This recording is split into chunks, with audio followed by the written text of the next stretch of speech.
They called me unmarriageable. After 12 rejections in 4 years, I started to believe them. My name is Elenina Whitmore. I am 22 years old, and my legs have been useless since I was 8. The result was a riding accident that broke my spine, leaving me dependent on a wheelchair. My father commissioned from a craftsman in Richmond. But it wasn't the wheelchair that made me unmarriageable in Virginia society of 1856. It was what the wheelchair represented: damaged goods, a burden. A woman who couldn't fulfill the most basic expectation of Southern womanhood. Standing beside her husband at social functions, bearing children without complications, managing a household on her feet. 12 men, 12 proposals. My father arranged 12 rejections that grew progressively more brutal as my reputation as the crippled Whitmore girl spread through Virginia's planter class. But this story isn't about my disability. It's about how my father's desperate solution, giving me to an enslaved man called the Brute, became the greatest love story I would ever know, and how a society that saw me as worthless and him as property was proven catastrophically wrong about both of us. Let me take you back to March of 1856, to the moment my father made a decision that would change 3 lives forever. Whitmore Estate sits in the Piedmont region of Virginia, 20 miles west of Charlottesville, where rolling hills meet dense forests and tobacco fields stretch toward the Blue Ridge Mountains. 5,000 acres of prime farmland, 200 enslaved people, and a house my grandfather built in 1790. 2 stories of red brick with white columns, crystal chandeliers imported from France, and enough rooms that I could go days without seeing my father if we both tried. I was born here in 1834, the only child of Colonel Richard Whitmore and his wife Catherine. My mother died 3 days after my birth from childbed fever, leaving my father with an infant daughter and no interest in remarrying. He raised me with a combination of distant affection and practical determination. I was educated beyond what most Southern girls received, taught to read Greek and Latin, to calculate figures, to discuss philosophy and politics. He'd intended to marry me well, to use my education as an asset that would attract a wealthy, intelligent husband. Then came the riding accident. I was 8 years old, riding a horse too spirited for my skill level because I'd begged and my father had indulged me. The horse spooked at a snake, reared, and I fell. I landed on my back across a fallen log, and I heard something crack. Not the log, my spine. The doctors came from Richmond and Philadelphia. They examined, conferred, and delivered their verdict. The damage was permanent. My legs would never work properly again. I might regain some sensation, some limited movement, but I would never walk normally, never run, never dance. I would need a wheelchair for the rest of my life. My father commissioned the finest wheelchair available, a mahogany frame, a leather seat, wheels that rolled smoothly on the polished floors of our house. He hired tutors to continue my education since I couldn't attend social functions as easily. He adapted our home, ramps where there were steps, wider doorways, a bedroom on the ground floor. But he couldn't adapt Virginia society. By age 14, when other girls my age were being courted at parties and picnics, I was home with my books. By 16, when my peers were getting engaged, I was watching through windows as life happened without me. By age 18, my father began his campaign to find me a husband. He was 51, in good health, but increasingly anxious about what would happen to me after his death. "You need protection," he told me.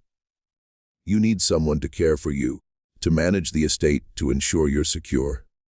"I can manage the estate," I said. "You've taught me enough about business and farming." "Elenina." His voice was gentle but firm.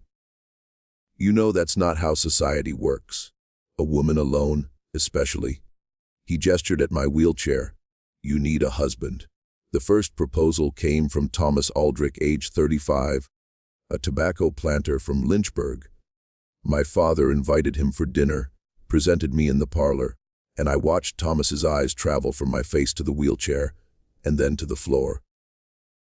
"Miss Whitmore is educated," my father said. "She reads Greek, speaks French, manages household accounts with exceptional skill." "Colonel Whitmore," Thomas interrupted. "Might I speak with you privately?" They left me in the parlor.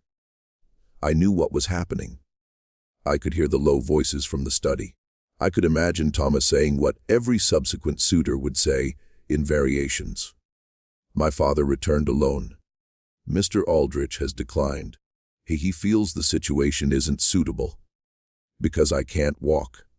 Nina, you can say it, father. Because I'm crippled. Because I'm damaged. Because I'm useless." "You are not useless." But his eyes said he understood the world disagreed. The second proposal came 3 months later. James Morrison, age 40, a widower with 3 children. The conversation in my father's study lasted longer this time. I heard raised voices, heard my father arguing, but the result was the same. Morrison emerged and looked at me with something like pity. "Miss Whitmore, you seem a lovely young woman, but my children need a mother who can manage them physically. I'm sorry." The third, fourth, and fifth proposals came throughout 1853 and 1854. Each rejection had its own flavor of cruelty. "I need a wife who can stand beside me at social functions, not sit while others stand." The wedding would be embarrassing. How would she process down the aisle? "I've heard she can't have children. What's the point of marriage?" That last rumor was particularly insidious. Some doctor had speculated, without examining me, that my spinal injury might affect my ability to bear children. The rumor spread like wildfire through Virginia society, and suddenly, I wasn't just disabled. I was also infertile. I tried to correct it. The doctors in Philadelphia said my reproductive system is fine, that the injury doesn't affect. But reputations don't care about facts. Once labeled unable to bear children, I might as well have been labeled a plague carrier. By 1855, my father's attempts had become desperate. He approached men from other states, North Carolina, Maryland, Kentucky. He lowered his standards for wealth and social standing. He offered increasingly generous dowries. The answer was always no. Rejection 9 came in January 1856 from a man named William Foster, whom my father had met through business connections. Foster was 50 years old, portly, twice widowed, with a reputation for drinking. My father was offering him $5,000, a third of our estate's annual profits. Foster toured our property, met with my father's lawyer, examined the financial arrangements. Then he met me.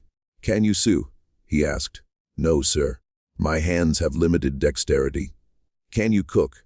"I've never learned." "We have kitchen staff." "Can you manage servants?" "I can direct household operations from my chair." He turned to my father. "Colonel, your daughter is charming, but I need a wife who can perform wifely duties. This situation is untenable." After Foster left, I found my father in his study, staring at the wall, a glass of bourbon in his hand. "Father, you can stop. I don't need 12 proposals. Nina." His voice was flat, defeated. "I've arranged 12 proposals in 4 years.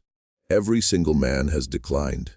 Some politely, some brutally, but all with the same message. You're not worth marrying." The words hit like physical blows. "Then I won't marry. I'll stay here. I'll help you manage. I'm 55 years old. I could die tomorrow or live 20 more years, but either way, I'll die eventually. And when I do, what happens to you?" He finally looked at me. "Our male relatives will inherit this estate. Do you think your cousin Robert will let you stay? He'll sell this place and give you some pittance to live on in a boarding house somewhere, dependent on his charity. Then leave me the estate in your will." "I can't. Virginia law doesn't allow it. Women can't inherit property independently. especially not unmarried women, and especially not. He gestured at my wheelchair, unable or unwilling to finish the sentence. I felt tears burning but refused to cry. Then what do you suggest? He took a long drink. I don't know, but I have to figure something out, because I will not leave you unprotected. That was in February 1856. 4 weeks later, my father called me to his study and told me about his solution. A solution so radical, so shocking, so completely outside social norms that I was certain I'd misheard him. "I'm giving you to Josiah," he said. "He'll be your husband." I stared at him. Josiah, the blacksmith. Yes. The enslaved blacksmith? Yes, father. You cannot be serious. I'm completely serious. He stood and paced the way he did when making difficult decisions. "Eleanor, no white man will marry you. That's the reality we face. But you need protection. You need someone strong enough to carry you, capable enough to manage physical tasks you can't do, loyal enough to care for you when I'm gone. And you think an enslaved man? Josiah is the strongest man on this estate. He's intelligent, healthy, and by all accounts, gentle despite his size. He'll protect you. He'll provide for you. And he won't abandon you, because he's bound to you by law." The logic was horrifying. "Father, this is not. I know it's unconventional. I know society will condemn it. But society has already condemned you, Eleanor. 12 men looked at you and decided you weren't worth marrying. So I'm done caring what society thinks. I'm arranging protection for my daughter using the resources available to me. You're treating me like property, giving me to a slave as if I'm furniture. I'm ensuring you survive." His voice rose, then fell. "Eleanor, I've spent 4 years trying to find you a husband through proper channels. It's failed. So now I'm trying something else. If it makes you feel better, I'll tell you this: I've observed Josiah for years. He's never been violent. He's never been cruel. He reads. Yes, I know. He's not supposed to, but I've seen him. He's smart and capable and everything you need in a protector. I tried to process this. My father wanted me to marry, or whatever passed for marriage when one party was enslaved. A man I'd barely spoken to, a man society called property, a man known as the brute because of his immense size. Have you asked Josiah? Not yet. I wanted to tell you first, and if I refuse. My father's face was ancient, exhausted. Then I'll keep trying to find a white husband. And we'll both know I'm going to fail. And you'll spend your life in boarding houses after I die, dependent on relatives who don't want you. It was the bleakest possible presentation of my future. And as much as I wanted to rage against it, to insist there had to be another way, I couldn't argue with his logic. No white man wanted me. Society had declared me unmarriageable. My options were to accept my father's radical solution or face a future of dependency and vulnerability. Can I meet him first? Actually talk to him? Of course. I'll arrange it tomorrow. That night I lay in my bed and tried to imagine my future. I'd heard about Josiah. Everyone on the estate knew about the brute. He was enormous, over 7 feet tall, with shoulders like a bull and hands that could bend iron. He worked in the blacksmith shop, making horseshoes, tools, and equipment. People were afraid of him. Enslaved people gave him space. White visitors commented on his size with a mixture of fascination and fear. And my father wanted me to marry him. I tried to imagine it. Tried to imagine living with a man I didn't know. A man society considered property. A man who looked like he could break me in half without effort. I tried to imagine him as a husband, as a protector, as the person who would carry me through life after my father died. And I couldn't. I couldn't see past the fear, past the strangeness, past the absolute impossibility of this plan. But as dawn approached and sleep eluded me, one thought crystallized. if I had to choose between a future dependent on relatives who viewed me as a burden, or a future with a man my father trusted to protect me, maybe the radical solution was the only solution. Tomorrow I would meet Josiah, and we would both discover whether my father's desperate plan had any chance of working. They brought Josiah to the house the next morning, and my first thought was, "Dear God, he's impossibly large." I was in the parlor, positioned by the window in my wheelchair, when I heard heavy footsteps in the hall. My father entered first, followed by a figure that had to duck. Actually duck, to fit through the doorway. Josiah was 7 feet tall, if he was an inch, with shoulders that barely cleared the doorframe's width. He weighed at least 300 pounds, all of it muscle from years of blacksmith work. His hands were enormous, scarred from forge burns, capable of bending iron bars.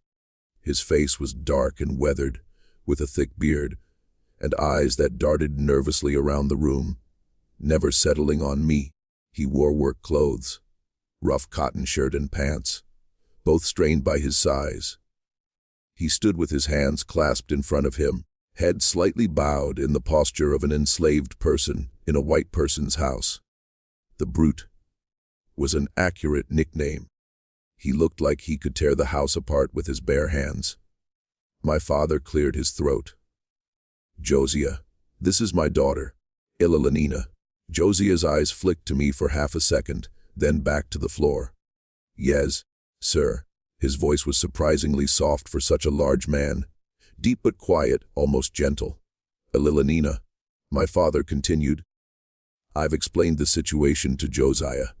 He understands that he'll be responsible for your care and protection." I found my voice, though it trembled.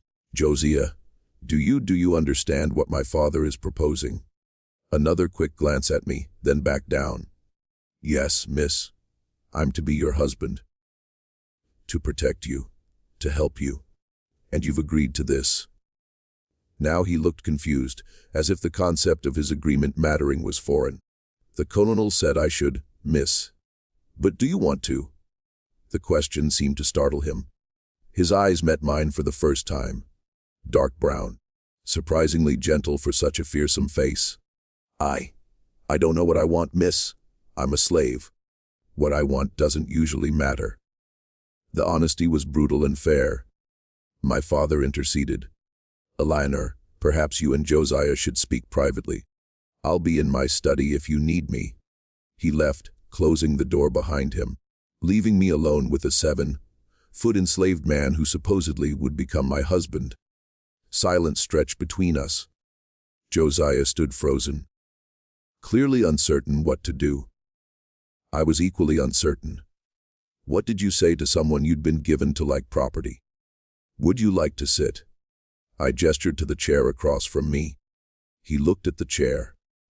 A delicate piece with curved legs and embroidered cushions. And then at his massive frame. "I don't think that chair would hold me, miss." "The sofa, then." He sat carefully on the edge of the sofa, which creaked under his weight but held. Even sitting, he was taller than most standing men. His hands rested on his knees, and I couldn't help staring at them. Each finger was like a small club, scarred and calloused, capable of crushing stone. "Are you afraid of me, miss?" His voice was quiet. "Should I be?" "No, miss. I would never hurt you. I swear that. They call you the Brute." He flinched. "Yes, miss. Because of my size. Because I look frightening. But I'm not brutal. I've never hurt anyone. Not on purpose. But you could, if you wanted to." "I could." He met my eyes again. "But I wouldn't. Not you. Not anyone who didn't deserve it." There was something in his eyes. A sadness, a resignation, a gentleness that didn't match his appearance. I made a decision. "Josiah, I want to be honest with you. I don't want this any more than you probably do. I don't know you. You don't know me. My father is arranging this because he's desperate, and I'm unmarriageable. And he thinks you're the only solution. But if we're going to do this, if we're going to live together, Work together, whatever this arrangement becomes. I need to know, are you dangerous? No, miss. Are you cruel? No, miss. Are you going to hurt me? Never, miss. I promise on everything I hold sacred.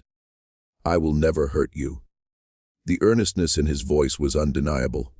He believed what he was saying. Then I have another question. Can you read? The question clearly surprised him. His eyes widened, a flash of fear crossing his face. Why? Why do you ask? Because my father mentioned it. He said he'd seen you reading. Is that true? Josiah was silent for a long moment. Reading was illegal for enslaved people in Virginia. Teaching an enslaved person to read could result in punishment for both teacher and student. Admitting literacy was risky. Finally, he said quietly, "Yes, miss, I can read. I taught myself when I was younger. I know it's not allowed, but I couldn't stop myself. Books are," he struggled for words, "doorways to places I'll never go, to thoughts I'd never have otherwise." "What do you read?" "Whatever I can find, miss. Old newspapers, mostly. Sometimes books I borrow from other slaves who found them." I read slowly. I didn't learn properly, but I read. "Have you read Shakespeare?" He looked startled again. "Yes, miss. There's an old copy in the library that no one ever touches. I've read it at night when everyone's asleep." "Which plays?" "Hamlet, Romeo and Juliet, The Tempest." His voice gained enthusiasm despite himself. "The Tempest is my favorite. The idea of Prospero controlling the island with magic, of Ariel wanting freedom, of Caliban being treated as a monster, but maybe being more human than anyone." He stopped abruptly, as if remembering where he was. "Sorry, miss, I'm talking too much." "No." I was smiling, genuinely smiling for the first time in this bizarre conversation. "Keep talking. Tell me about Caliban." And something extraordinary happened. Josiah, the massive enslaved man called the Brute, began discussing Shakespeare with intelligence and insight that would have impressed university professors. Caliban is called a monster, but Shakespeare shows us he's been enslaved, his island stolen, his mother's magic dismissed as witchcraft. Prospero calls him savage. But Prospero is the one who came to the island and claimed ownership of everything, including Caliban himself. So, who's really the monster? I was fascinated. You see Caliban as sympathetic. I see Caliban as human, treated as less than human, but human nonetheless, like, he trailed off. "Like enslaved people." I finished. Yes, miss. We talked for 2 hours about Shakespeare, about books, about philosophy and ideas. Josiah was largely self-educated, his knowledge patchy and informal, but his mind was sharp and his hunger for knowledge obvious. And as we talked, my fear began to dissolve. This man wasn't a brute. He was intelligent, gentle, thoughtful, trapped in a body that society looked at and saw only a monster. Finally, as the conversation wound down, I said, "Josiah, if we do this, if we become whatever my father wants us to become, I want you to know something. I don't think you're a brute. I don't think you're a monster. I think you're a person who's been forced into an impossible situation, just like me." His eyes were suddenly wet. "Thank you, miss. Call me Ella when we're alone." "Call me Ella." "I shouldn't, miss. That wouldn't be proper. Nothing about this situation is proper. If we're going to be husband and wife, or whatever this arrangement is, you should use my name." He nodded slowly. "Ella." My name in his deep, gentle voice sounded like music. "Then you should know something too. I don't think you're unmarriageable. I think the men who rejected you were fools. Any man who can't see past a wheelchair to the person inside doesn't deserve you." It was the kindest thing anyone had said to me in 4 years. "Will you do this, Josiah? Will you agree to my father's plan?" "Yes. No hesitation. I'll protect you. I'll care for you. And I'll try to be worthy of you." and I'll try to make this bearable for both of us." We sealed the agreement with a handshake. His enormous hand swallowed mine, warm and surprisingly gentle. My father's radical solution suddenly seemed less impossible. If you're moved by Eleanor and Josiah's story and want to see where this unprecedented relationship leads, leave a comment telling us where you're watching from and hit that subscribe button so you don't miss the rest of this incredible journey of two people society discarded finding unexpected love. Now, let's continue. The arrangement began formally on April 1st, 1856. My father held a small ceremony, not a wedding in the legal sense, since enslaved people couldn't legally marry, and certainly not a wedding that white society would recognize between a white woman and a black man. But he gathered the household staff, read some Bible verses, and announced that Josiah was now responsible for Elenina's care and protection. He speaks with my authority regarding Elenina's welfare. My father told the assembled enslaved people and white overseers, "Treat him with the respect that position deserves." A room was prepared for Josiah, adjacent to mine, connected by a door but separate, maintaining some pretense of propriety. He moved his few belongings from the slave quarters. Some clothes, a few books he'd secretly accumulated, tools from the forge. The first weeks were awkward. We were strangers trying to navigate an impossible situation. I was used to being cared for by female servants. He was used to heavy labor in the forge. Now he was responsible for intimate tasks, helping me dress, carrying me when the wheelchair wouldn't suffice, assisting with personal needs I'd never imagined discussing with a man.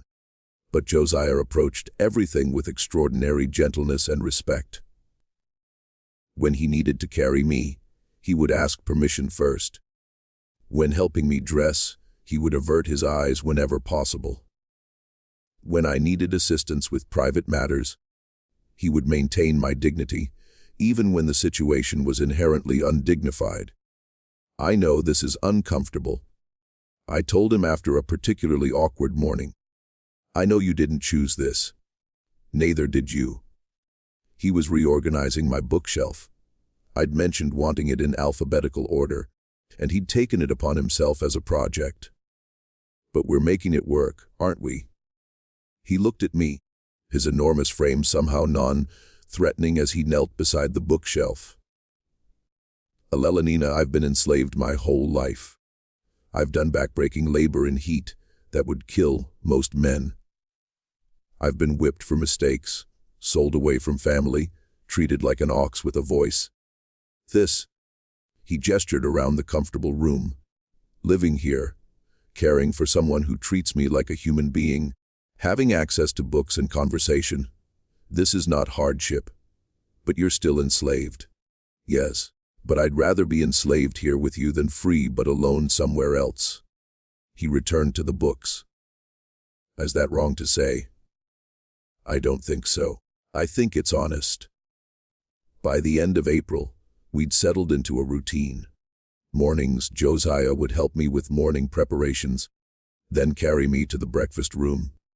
After breakfast, he'd return to the forge.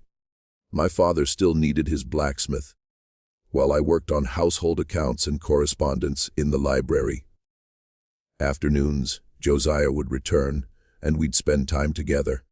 Sometimes I'd watch him work in the forge, fascinated by the way he transformed iron into useful objects. Sometimes he'd read to me. His reading had improved dramatically with access to my father's library and my tutoring. Evenings we'd talk about everything. About his childhood on a different plantation, about his mother who'd been sold away when he was 10, about his dreams of freedom that seemed impossibly distant. And I'd talk about my mother who died when I was born, about the accident that paralyzed me, about feeling trapped in a body that didn't work and a society that didn't want me. We were two discarded people finding solace in each other's company. In May, something shifted. I'd been watching Josiah work at the forge, as had become my habit. He was making a new set of hinges for the barn door, heating iron until it glowed orange, then hammering it into shape with precise strikes. "Do you think I could try?" I asked suddenly. He looked up, surprised. "Try what?" "The forge work. Hammering something." "Elelenina, it's hot and dangerous. And I've never done anything physically demanding in my life, because everyone assumes I'm too fragile. But maybe with your help." He studied me for a long moment, then nodded. "Okay. Let me set it up safely." He positioned my wheelchair close to the anvil, heated a small piece of iron until it was workable, placed it on the anvil, then handed me a lighter hammer, still heavy, but manageable. "Hit right there. Don't worry about strength. Just feel the metal moving." I swung. The hammer hit the iron with a weak thunk. Barely made an impression. Again. "Put your shoulders into it." I swung harder. A slightly better hit. The iron bent marginally. "Good." Again. I hammered again and again. My arms burned. My shoulders ached. Sweat poured down my face. But I was doing physical work, actually shaping metal with my own hands. When the iron cooled, Josiah held up the slightly bent piece. "Your first project. It's not much, but you made it." I was crying and laughing simultaneously. "I made something. With my hands. With strength. You're stronger than you think." He set down the iron. "You've always been strong. You just needed the right activity." From that day forward, I spent hours at the forge. Josiah taught me the basics: how to heat metal, how to hammer, how to shape. I wasn't strong enough for heavy work, but I could make small items. Hooks, simple tools, decorative pieces. For the first time in 14 years since my accident, I felt physically capable. My legs didn't work, but my arms and hands did. And in the forge, that was enough. June brought a different revelation. We were in the library one evening. Josiah was reading Keats's poetry aloud. His reading had improved to the point that he could handle more complex texts. His voice was perfect for poetry. Deep and resonant, giving weight to every line. "A thing of beauty is a joy forever," he read. "Its loveliness increases. It will never pass into nothingness." "Do you believe that?" I asked. "That beauty is permanent. I think beauty in memory is permanent. The thing itself might fade, but the memory of beauty lasts." "What's the most beautiful thing you've ever seen?" He was quiet for a moment. "You yesterday at the forge. Covered in soot, sweating, laughing while you hammered that nail. That was beautiful." My heart skipped. Josiah. "I'm sorry. I shouldn't have." "No." I rolled my wheelchair closer to where he sat. "Say it again. You were beautiful. You are beautiful. You've always been beautiful, Eleanor. The wheelchair doesn't change that. The legs that don't work don't change that. You're intelligent and kind and brave and yes, physically beautiful too. The 12 men who rejected me were blind idiots." His voice was fierce now. "They saw a wheelchair and stopped looking. They didn't see you. They didn't see the woman who learned Greek just because she could, who reads philosophy for pleasure, who learned to forge iron despite having legs that don't work. They didn't see any of that because they didn't want to see it." I reached out and took his hand. His enormous, scarred hand that could bend iron held mine like it was made of glass. Do you see me, Josiah? Yes. "I see all of you. And you're the most beautiful person I've ever known. I think I'm falling in love with you." The words hung in the air between us. Dangerous words. Impossible words. A white woman and an enslaved black man in Virginia in 1856. There was no space in society for what I was feeling. "Eleanor," he said carefully, "you can't. We can't. If anyone knew, they'd what? We're already living together. My father already gave me to you. What's the difference if I love you? The difference is safety. Your safety, my safety. If people think this arrangement is affection rather than obligation, I don't care what people think. I cupped his face with my hand. Had to reach up to do it. His face was so far above mine even when he was sitting. I care what I feel. And I feel love. For the first time in my life, I feel like someone sees me. Really sees me. Not the wheelchair, not the disability, not the burden. You see Elenina. And I see Josiah. Not the slave, not the brute. The man who reads poetry and makes beautiful things from iron and treats me with more kindness than any free man ever has. If your father knew. My father arranged this. He put us together. Whatever happens is partially his responsibility. I leaned forward. Josiah, I understand if you don't feel the same. I understand this is complicated and dangerous.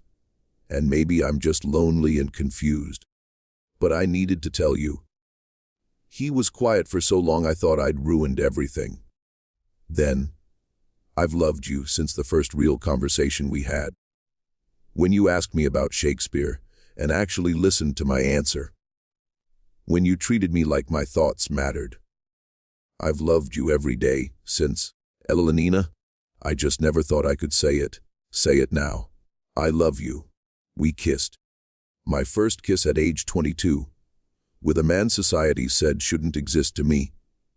In a library surrounded by books that would condemn what we were doing. It was perfect. For 5 months, Josiah and I lived in a bubble of stolen happiness. We were careful, never showing affection in public, maintaining the facade of dutiful ward and assigned protector. But in private, we were simply two people in love. My father either didn't notice or chose not to notice. He saw that I was happier, that Josiah was attentive, that the arrangement was working. He asked no questions about the amount of time we spent alone together, the way Josiah looked at me, the way I smiled around him. We built a life together in those 5 months. I continued learning forge work, creating increasingly complex pieces with Josiah's guidance. He continued reading, devouring books from the library, his understanding of literature and philosophy deepening daily. We talked endlessly about everything and nothing. About dreams of a world where we could be together openly, about the impossibility of those dreams, about finding joy in the present despite the uncertain future. And yes, we became intimate. I won't detail what happens between two people in love, but I'll say this: Josiah approached physical intimacy the same way he approached everything with me, with extraordinary gentleness, with concern for my comfort, with reverence that made me feel cherished rather than used. By October, we'd created our own world inside the impossible space society had forced us into. We were happy in ways neither of us had imagined possible. Then my father discovered the truth. It was December 15th, 1856. Josiah and I were in the library, lost in each other, kissing with the freedom of people who thought they were alone. We didn't hear my father's footsteps. Didn't hear the door opening. Elenina. His voice was ice. We sprang apart, guilty, caught, terrified.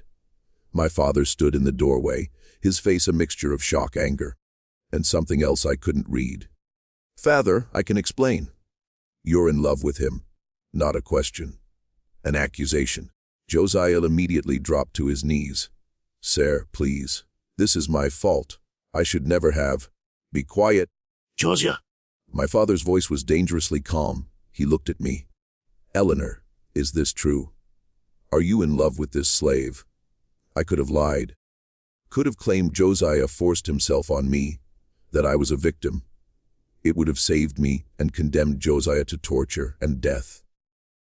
I couldn't do it. "Yes, I love him, and he loves me. And before you threaten him, know that this was mutual. I initiated our first kiss. I pursued this relationship. If you're going to punish someone, punish me." My father's face went through a series of expressions: rage, disbelief, confusion. Finally, "Josiah, go to your room now. Don't leave it until I send for you." "Sir." No. Josiah left, casting one anguished look back at me. The door closed, leaving me alone with my father. "Do you understand what you've done?" he asked quietly. "I've fallen in love with a good man who treats me with respect and kindness. You've fallen in love with property, with a slave. Ilanina. If this becomes known, you'll be ruined beyond redemption. They'll say you're mad, defective, perverted. They already say I'm damaged and unmarriageable. What's the difference?" "The difference is protection. I gave you to Josiah to protect you, not for this. Then you shouldn't have put us together. You shouldn't have given me to someone intelligent and kind and gentle if you didn't want me to fall in love with him." We were both shouting now, years of frustration pouring out. I wanted you safe, not scandalous. I am safe, safer than I've ever been. Josiah would die before letting anyone hurt me. And what happens when I die? When the estate passes to your cousin? Do you think Robert will let you keep an enslaved husband? He'll sell Josiah the day I'm buried and install you in some institution. Then free him. Free Josiah. Let us leave. We'll go north. The north isn't some promised land, Elanina. A white woman with a black man, former slave or not, will face prejudice everywhere. You think your life is hard now? Try living as an interracial couple. I don't care. Well, I do. I'm your father, and I've spent your entire life trying to protect you, and I will not watch you throw yourself into a situation that will destroy you. Being without Josiah will destroy me. Don't you understand? For the first time in my life, I'm happy. I'm loved. I'm valued for who I am rather than what I can't do. And you want to take that away because society says it's wrong. My father sank into a chair, suddenly looking every one of his 56 years. What do you want me to do, Eleanor? Bless this. Accept it. I want you to understand that I love him, that he loves me, and that whatever you do, that won't change. Silence stretched between us. Outside, December wind rattled the windows. Somewhere in the house, Josiah was waiting to learn his fate. Finally, my father spoke. I could sell him. Send him to the deep south. Make sure you never see him again. My blood ran cold. Father, please. Let me finish. He looked at me with exhausted eyes. I could sell him. That would be the proper solution. Separate you. Pretend this never happened. Find you another arrangement. Please don't. But I won't. He held up a hand. I won't, because I've watched you these past 9 months. I've seen you smile more in 9 months with Josiah than in the previous 14 years. I've seen you become confident, capable, happy. And I've seen how he looks at you. Like you're the most precious thing in the world. Hope flickered in my chest. Father, I don't understand this. I don't like it. It goes against everything I was raised to believe. He rubbed his face. But you're right. I put you together. I created this situation. And denying that you'd form a genuine bond was naive. Sir, what are you saying? I'm saying I need time to think. To figure out a solution that doesn't end with either of you miserable or destroyed. He stood. But Eleanor, you need to understand, if this relationship continues, there's no place for it in Virginia. In the South. Maybe not anywhere. Are you prepared for that reality? If it means being with Josiah. Yes. He nodded slowly. Then I'll find a way. I don't know what yet. But I'll find a way. He left me in the library, my heart pounding, hope and fear warring inside me. Josiah was summoned back an hour later. We told him what my father had said, and he collapsed into a chair, overwhelmed. He's not going to sell me. He's not going to sell you. He's going to help us. He said he'd try to find a solution. Josiah put his head in his hands and cried, deep, shaking sobs of relief and disbelief. I held him as best I could from my wheelchair, and we clung to the fragile hope that maybe, somehow, My father would make the impossible possible. My father spent 2 months deliberating. 2 months during which Josiah and I lived in anxious suspension, waiting for his decision. We continued our routines, forge work, reading, conversations. But everything felt temporary, conditional on whatever solution my father conceived. In late February 1857, he called us both to his study. "I've made my decision," he said without preamble. We sat across from him. Me in my wheelchair, Josiah perched on a too-small chair, both of us holding hands despite the impropriety. "There's no way to make this work in Virginia, or anywhere in the South. Society won't accept it, and laws actively forbid it. If I keep Josiah here, even as your declared protector, suspicions will grow. Eventually, someone will investigate, and you'll both be destroyed." My heart sank. This sounded like a prelude to separation. "So," he continued, "I'm offering you an alternative, Josiah. I'm going to free you, legally, formally, with documents that will stand up in any northern court. Elenina, I'm going to give you $5,000, enough to establish a new life. And I'm going to provide letters of introduction to abolitionist contacts in Philadelphia, who can help you settle there." I couldn't breathe. You're freeing him? Yes. And letting us go north together? Yes. Josiah made a sound, half sob, half laugh. "Sir, I can't. You can, and you will." My father's voice was firm but not unkind. "Josiah, you've protected my daughter better than any white man would have. You've made her happy. You've given her confidence and capability I thought she'd lost forever. In return, I'm giving you your freedom and the woman you love." "Father," I whispered, tears streaming. "Thank you." "Don't thank me yet. This won't be easy. Philadelphia has abolitionist communities that will accept you. But you'll still face prejudice. Eleanor as a white woman married to a black man." He paused. "Yes, married. I'm arranging for a proper legal marriage before you leave. You'll be ostracized by many. You'll struggle financially, socially, maybe physically. Are you certain you want this?" "More certain than I've ever been about anything. Josiah." Josiah's voice was thick with emotion. "Sir, I'll spend the rest of my life making sure Elenina never regrets this. I'll protect her, provide for her, love her. I swear it." My father nodded. "Then we proceed. The paperwork for your freedom will take a week. I've already contacted a minister in Richmond who will perform the marriage ceremony. He's sympathetic to abolitionist causes and won't ask too many questions. You'll leave Virginia as husband and wife, both legally free, with money and connections to start fresh." The next week was a whirlwind.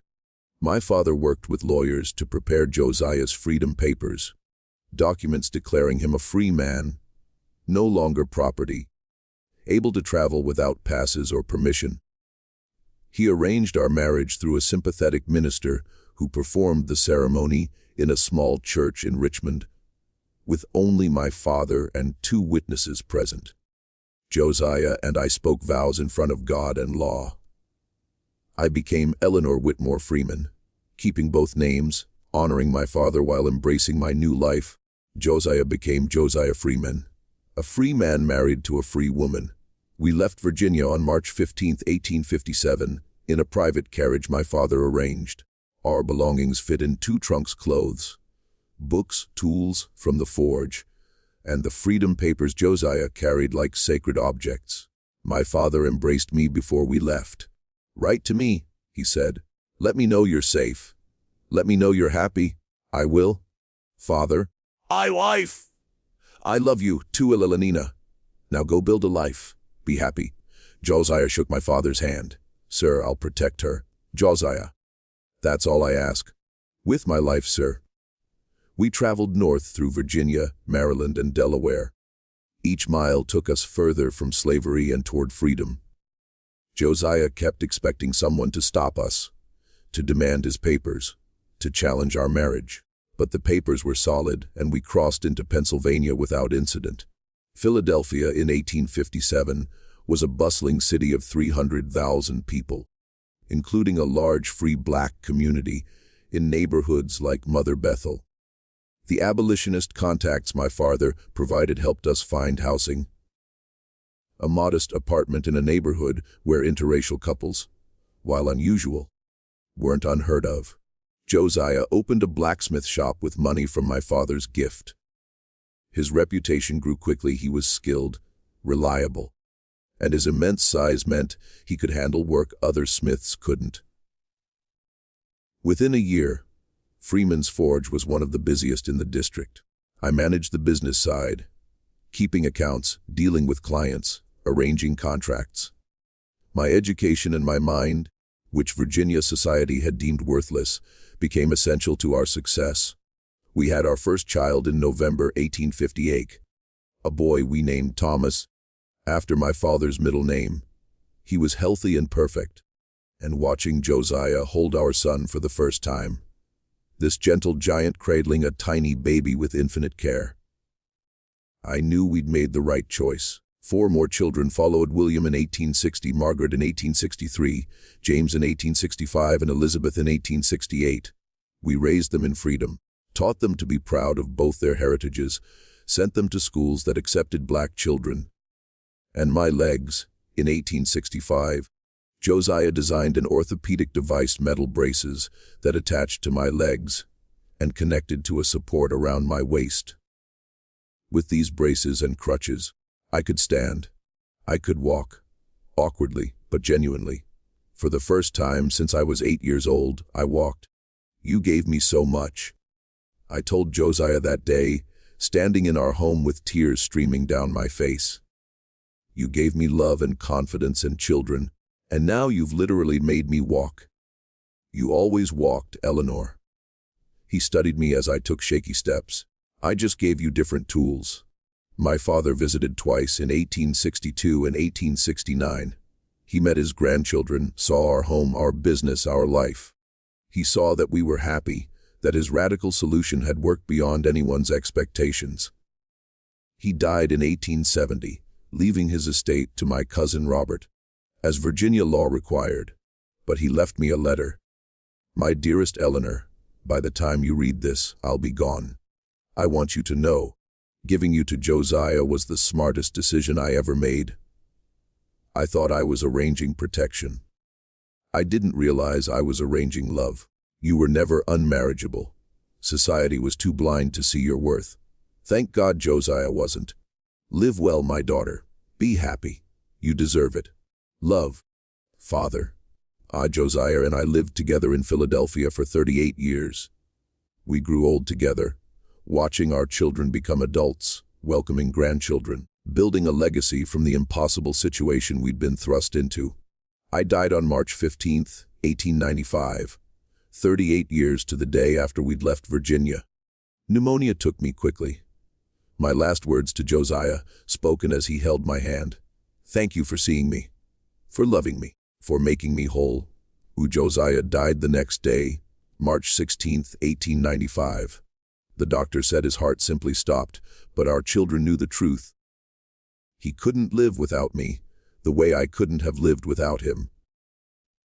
We're buried together in Eden Cemetery in Philadelphia, under a shared headstone that reads, Nina and Josiah Freeman, married 1857, died 1895.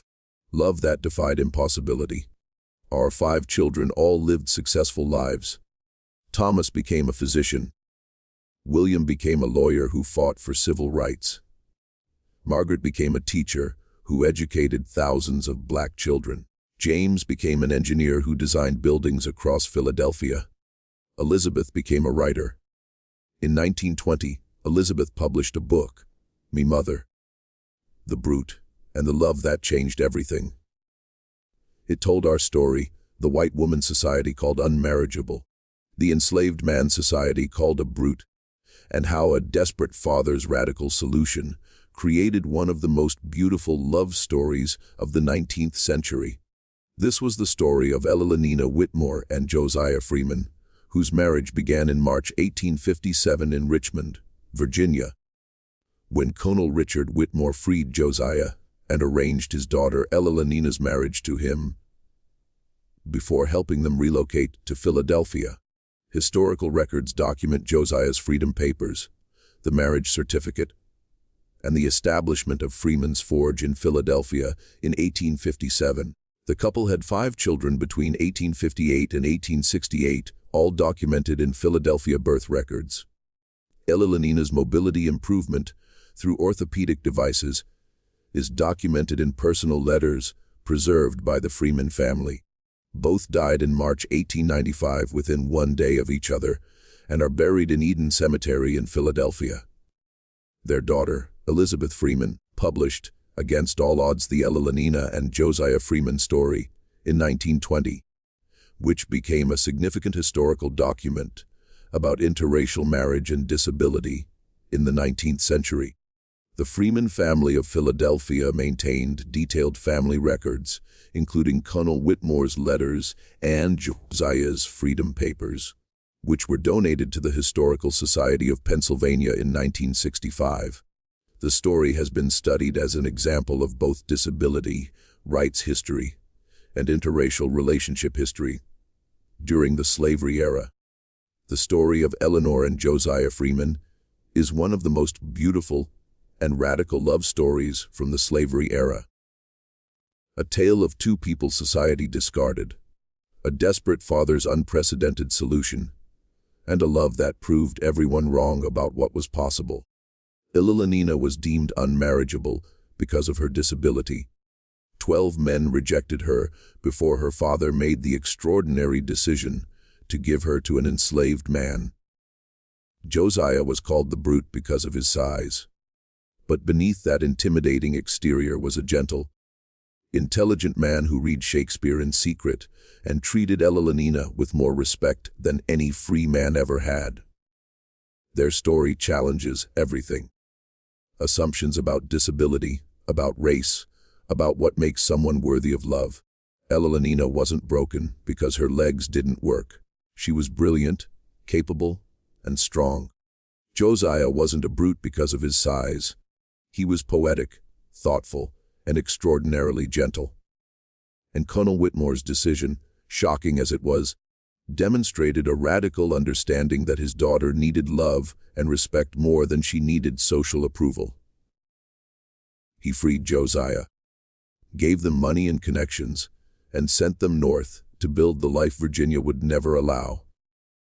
They lived together for 38 years, raised 5 successful children, built a thriving business, and died within a day of each other, because their love was so complete that neither could survive without the other. If Eleanor and Josiah's story moves you, if you believe love should transcend social barriers, if you believe people are more than society's labels, and if you believe radical solutions sometimes create the most beautiful outcomes, subscribe now to discover more hidden histories that textbooks ignore.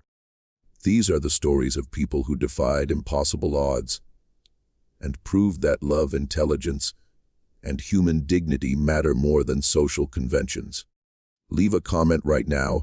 What moves you most about Eleanor and Josiah's story? The father's radical decision, their unexpected love, the fact that they built a successful life despite every obstacle. Share your thoughts and help keep this powerful narrative alive. Your engagement, comments, subscriptions, shares ensures that stories like Elanina and Josiah's aren't forgotten, that we remember the complex, beautiful, defiant histories that challenge our assumptions about the past. Subscribe now and join us in preserving these essential narratives of love against impossible odds. Hit subscribe, leave your comment, and prepare for more stories that prove love and human dignity can triumph even in the darkest times.